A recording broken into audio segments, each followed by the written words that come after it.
இதற்கு இவ்வளவு விஷயங்களா? விடச்சிறிது நமது தமிழ் மூதாட்டி ஔவையார் எவ்வளவு அழகாக சொல்லி இருப்பதை தெரிந்து கொள்வோம். 01 பார்க்காத பயிரும் கெடும்.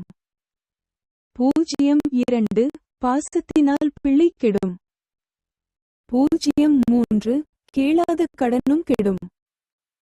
04 கேட்கும் போது உறவு கெடும்.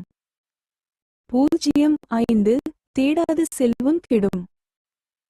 06 தெகிட்டினால் விருந்து கெடும். 07 ஓதாத கல்வி கெடும். 08 ஒழுக்கமில்லாத வாழ்வு கெடும். 09 சேராத உறவும் கெடும். 10 சிற்றின்பன் பெயரும் கெடும். 11 நாடாத நட்பும் கெடும். 12